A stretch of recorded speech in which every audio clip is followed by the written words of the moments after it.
Nobody tells you this at your annual physical, and your pharmacist certainly isn't going to bring it up.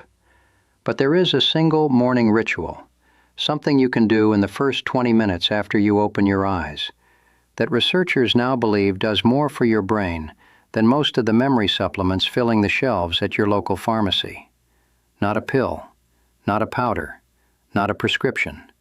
Something so ordinary, so completely within your control, that most people dismiss it without a second thought.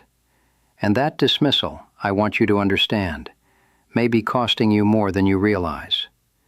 I'm Dr. Alan Miller, and after 18 years specializing in senior health and wellness, I've seen firsthand what happens when these warning signs go ignored. I've also seen what happens when older adults take one small, deliberate step in the right direction. The difference is remarkable, and today, I'm going to show you exactly what that step is. By the end of this video, you will understand what is actually happening inside your brain during those critical first minutes of the morning, why that window matters more than any other time of day, and precisely what you need to do to protect your memory, your focus, and your long-term cognitive health. I'll also be sharing the story of one of my own patients, a 73-year-old man who made one small change and began noticing results within 2 weeks. Stay with me, because what I'm about to share may change the way you start every single morning for the rest of your life. Here's what your doctor likely hasn't had time to explain. The average wellness appointment runs about 15 minutes. In that time, blood pressure gets checked, medications get reviewed, and the visit is over. Nobody sits down and walks you through the science of morning brain chemistry. Nobody explains the glymphatic system, the brain's built-in waste clearance network, and why what you do in the first 20 minutes after waking up can either flood that system with fuel or quietly shut it down. That's not your doctor's fault. The system wasn't designed for that conversation. But that conversation? It might be one of the most important ones you never had. Until now. Let me start with the science, because I want you to understand why this works, not just that it works. Your brain is extraordinarily active while you sleep. It is not resting. It is consolidating memory, flushing out metabolic waste, including proteins linked to cognitive decline, and restoring the communication pathways between neurons that you rely on every day to think clearly, recall names, and process new information. This process is managed largely by the glymphatic system, which operates like a nightly cleaning crew. And here's the critical part. That cleaning crew depends heavily on hydration. The cerebrospinal fluid that flows through your brain and flushes out cellular debris is made almost entirely of water. By the time you open your eyes in the morning, you have typically gone 7 to 9 hours without a single drop of fluid. Your brain is running on a diminished supply. And what most people do at that moment, reach for their phone, scroll through notifications, drink a strong cup of coffee before anything else, actually accelerates dehydration rather than reversing it. The habit I'm describing is this: drink water. But not just any water, at any time, in any amount. There is a specific way to do this that maximizes the benefit to your brain, and most people are getting it wrong. Stay with me, because the details here are what make the difference. Let me tell you about Franklin. 73 years old, retired school principal, sharp as a tack his whole life. When he came to see me, he was frustrated. He told me he kept walking into rooms and forgetting why he'd gone there. He was losing words mid-sentence. His wife had started finishing his thoughts for him, and he was embarrassed by it. He wasn't showing signs of clinical decline, but he knew something had shifted. After we talked through his daily routine, the first thing I noticed was that Franklin started every morning with 2 cups of strong black coffee and nothing else. No water, no food for the first hour, just caffeine. I asked him to try one thing for 2 weeks before we changed anything else. One small thing. He called me on day 14. He said, "I don't know what you did, but I feel like someone cleaned the windows." Here is what was happening inside Franklin's brain, and what may be happening inside yours. Caffeine is a vasoconstrictor. In moderation and timed correctly, it can sharpen focus. But when it is the very first thing your dehydrated brain receives in the morning, it suppresses the glymphatic flushing that should have finished completing overnight. It spikes cortisol, your primary stress hormone, at the exact moment your brain is still trying to consolidate memory from the night before. And it delays the rehydration that your neurons are waiting for. The result isn't dramatic. It doesn't feel like a crisis. It feels like mild fog, like things taking a little longer to come to you, like the words sitting just behind your tongue, just out of reach. Now, before I explain exactly what Franklin started doing, and what I want you to start doing, let me be clear about something important. Everything I'm sharing today is meant to complement your existing medical care, not replace it. If you are managing a diagnosed condition or taking prescribed medications, please speak with your physician before making any changes to your routine.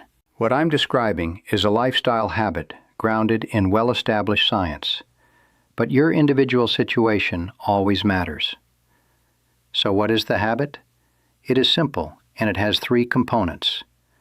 First, before you do anything else in the morning, before coffee, before your phone, before you even stand up if possible, drink water. Not ice cold, room temperature or slightly warm. Your body absorbs room temperature water significantly faster than cold water, and cold water can trigger a mild stress response in the digestive tract first thing in the morning. The amount matters.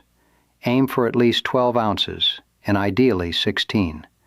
That is roughly 1 to 2 standard glasses. This is the foundational act. Everything else builds on it. Second, add a small amount of natural electrolytes to that water. Not a sugary sports drink, just a pinch of quality sea salt, or a thin slice of lemon, or both. Here's why this matters. Plain water, consumed rapidly on an empty stomach, can actually dilute your sodium levels slightly, which counterintuitively slows absorption. A small trace of electrolytes, sodium, potassium, magnesium, helps your cells take in that water at the cellular level where it's needed most, including inside the neurons of your prefrontal cortex and hippocampus. These are the regions responsible for memory retrieval and executive function. These are the regions that suffer first when dehydration is chronic. Let me introduce you to a second patient, Miriam, 68 years old, recently widowed, living alone for the first time in 40 years.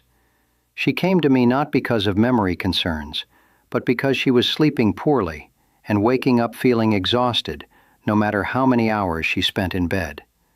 When we talked about her mornings, she described a pattern I hear constantly.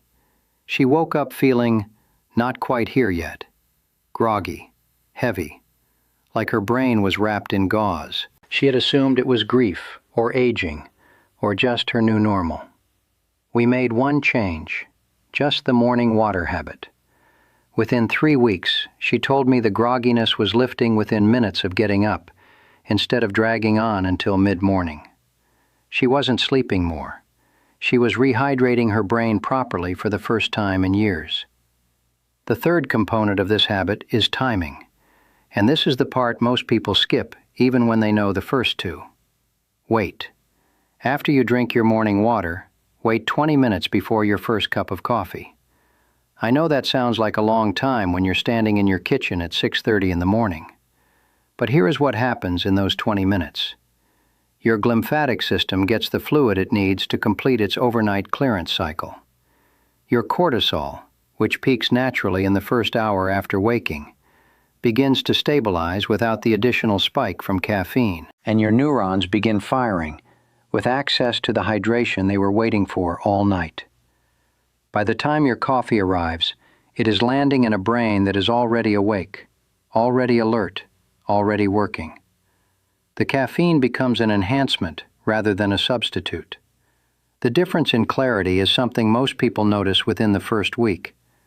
I've had patients tell me they felt sharper before breakfast than they used to feel at noon. I've had people describe conversations with their grandchildren where the names came easily, where the thoughts connected smoothly, where they felt present in a way they hadn't in years. These are not extraordinary outcomes. They are what a properly hydrated brain feels like. And for many people over 70, they have simply forgotten what that feels like, because they haven't experienced it in a very long time. Think about what I've shared with you today. Your brain has been working all night. It has been cleaning itself, organizing your memories, repairing your neural pathways. And in the first 20 minutes of every morning, you have a choice. You can give it what it needs to finish that work, or you can interrupt it without knowing you're doing so. 1 glass of water with a pinch of sea salt or a slice of lemon, 20 minutes before your coffee. That's it. That is the entire habit. Small enough to start today, powerful enough to matter for years. Here is your action plan. Step 1. Tonight, set a glass of water on your bedside table or kitchen counter. Make it visible. Make it easy. Step 2. Tomorrow morning, before anything else, drink that water. At least 12 ounces, room temperature, with a small pinch of sea salt or a squeeze of lemon. Step 3. Set a timer for 20 minutes before your first coffee. Use that time to stretch, open a window, step outside, or simply sit quietly. Step 4. Do this for 7 consecutive days, and pay attention to how you feel by mid-morning compared to your usual baseline. Step 5. Talk to your doctor about your morning routine, especially if you are managing kidney function, blood pressure, or take medications in the morning, as timing may matter.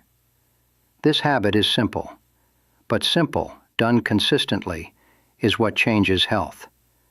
Now I want to hear from you. What does your morning routine look like right now? Do you reach for coffee first or water? Leave your answer in the comments below. Your experience might be exactly what someone else in this community needs to read today.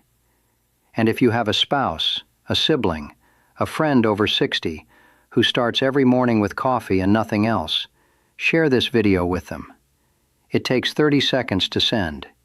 It could matter for years. In our next video, we are going to look at the specific foods that protect your memory during sleep, what to eat in the evening to make the most of that overnight brain cleaning process. You won't want to miss it.